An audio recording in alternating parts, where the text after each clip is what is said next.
छत्रपती शिवाजी महाराज आमचे सर्वांचे दैवत आहेत। मुंबईत आयोजित दहीहंडी कार्यक्रमात राज्याचे उपमुख्यमंत्री देवेंद्र फडणवीस यांनी गोविंदा पथकांचे अभिनंदन केले।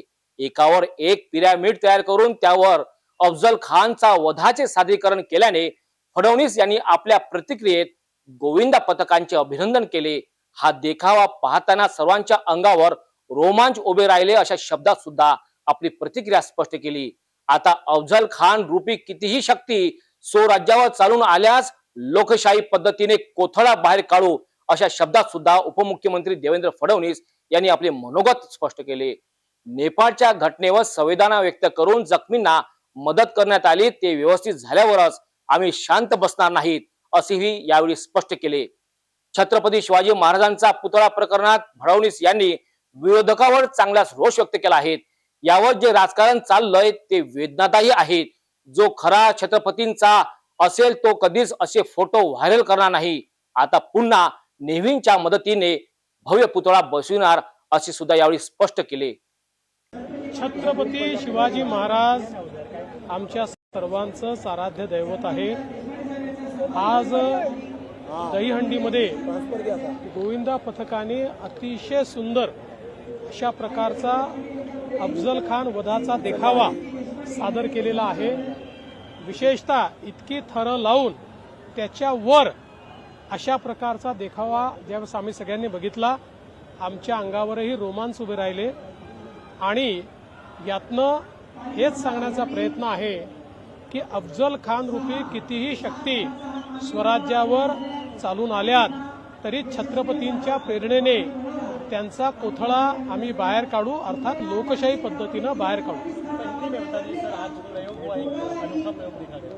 आज दहीहंडी में गोविंदा पथक ने एक बहुत सुंदर पिरामिड तैयार किया और उसके ऊपर अफजल खान के वध का एक बहुत ही सुंदर सीन क्रिएट किया था, जिसमें छत्रपति शिवाजी महाराज ने जिस प्रकार से अफजल खान को मारा, उसका वध किया, वो हम सबने देखा।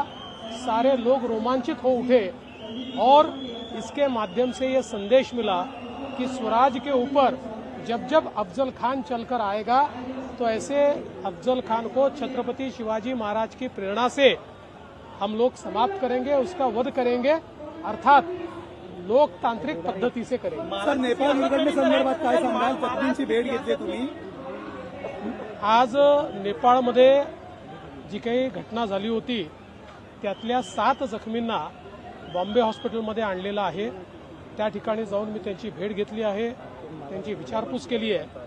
खरं म्हणजे आपले गिरीश महाजन असतील किंवा सगळी तिथली आमच्या रक्षाताई खडसे असतील, तिथली सगळी टीम असेल, यांनी खूप मेहनत करून जे जखमी आहेत त्यांना सगळी मदत केली आहे। त्याच्यावर त्यांनी एक प्रकारे संतोष व्यक्त केला आणि आम्ही त्यांना आश्वस्त केलं आहे की तुम्ही ठीक झाल्याशिवाय आम्ही कोणी शांत बसणार नाही।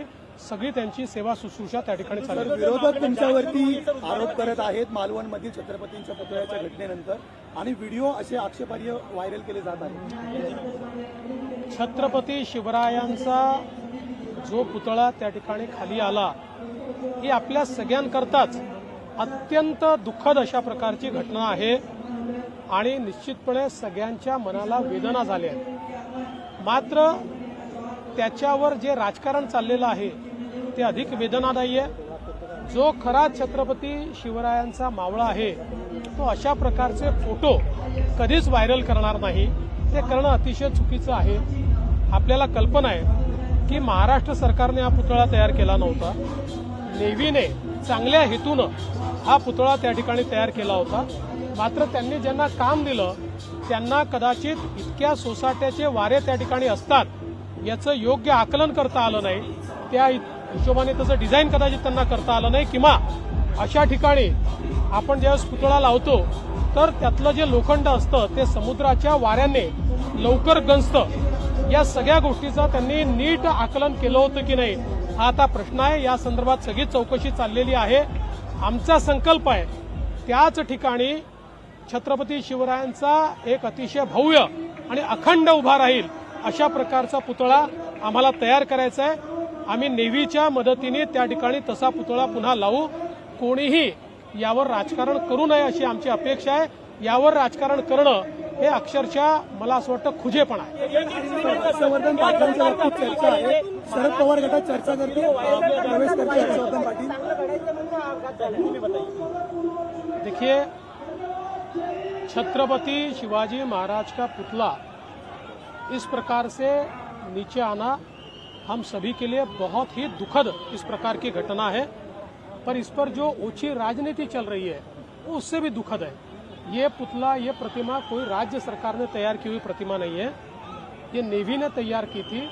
हो सकता है कि नेवी ने जिनको काम दिया था उन्हें ये आकलन नहीं हुआ कि यहाँ पर कितने जोरों से हवाएं चलती है और समुद्र के किनारे किस तेजी से जो हमारा जो लोहा होता है वो जंग खाता है. जो भी कारण हुए हो, ये पुतला नीचे आना ये हमारे लिए, सबके लिए दुखद है. और हमने संकल्प किया है कि नेवी की मदद से बहुत ही भव्य और बहुत ही मजबूत पुतला वहां पर लगाया जाएगा. इस पर कोई भी राजनीति न करे, ये हमारा सबसे निवेदन है. धन्यवाद.